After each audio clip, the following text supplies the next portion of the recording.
Many Nigerians have already decided where Nigeria's problems end. At the desk of the president. Fair enough. But where do they begin? Or have we unknowingly amended the Constitution? Or does every constitutional responsibility now start and end in Aso Rock? Anyways, let's open the Constitution. According to Section 5 of the 1999 Constitution as amended, the president executes laws, not invents, not imagines, not governs by personal choice. He executes laws. So the question is, who writes those laws? Now, welcome to the most ignored institution under the Nigerian democracy, the legislature, provided for by Section 4 of the Nigerian Constitution.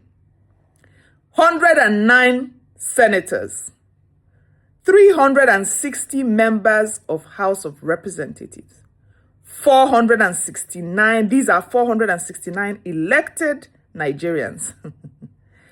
They make laws, they approve budgets, they investigate certain matters, they conduct oversight, they confirm appointments where the Constitution requires it. They shape almost every sector and aspect of national life quietly. Let's not even talk about how much they are paid or how much they earn while at this. So while you are being distracted by one office, how many of these people do you know? How many of them can you name? And now I'm not talking about your favorites or your messiah presidential candidates. No. I'm talking about your senators. I'm talking about your members of House of Reps. How many of them can you name? How many of them, or what do you know what bills they last passed? What committee they serve on? What debates they contributed to? What projects they have pursued in your constituency? Can you mention? Can you tell us?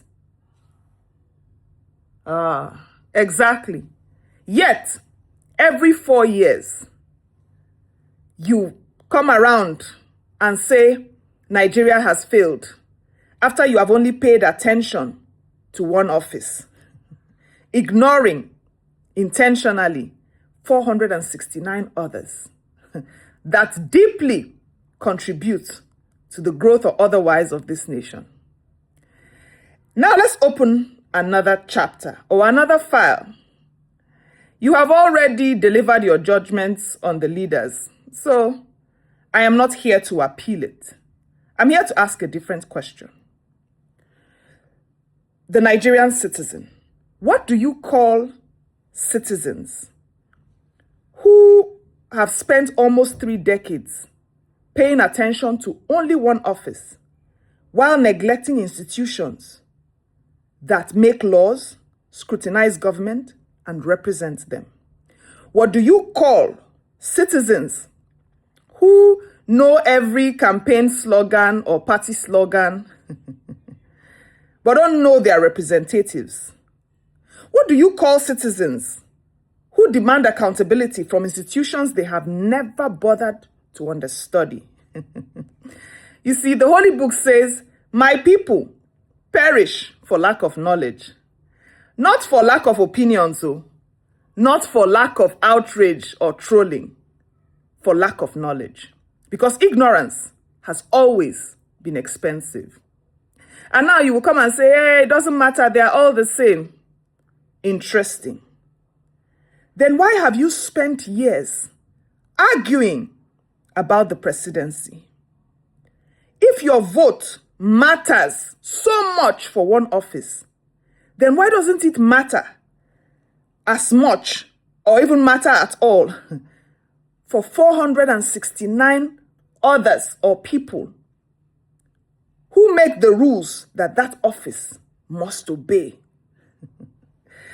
You see, I've said this before. Contrary to what many of you chant and what many of you think, the greatest threat to bad governance is not another politician, can never be. It is an informed citizen. An informed citizen knows who represents them. An informed citizen understands their responsibilities. An informed citizen reads. An informed citizen asks better questions. An informed citizen understands the Constitution before arguing about politics. So I am not telling you to defend any politician, not like it matters if you do anyway. I'm telling you to understand your democracy. Because if we continue to treat democracy like a spectator sport, we will continue to expect extraordinary governance from an ordinary civic participation.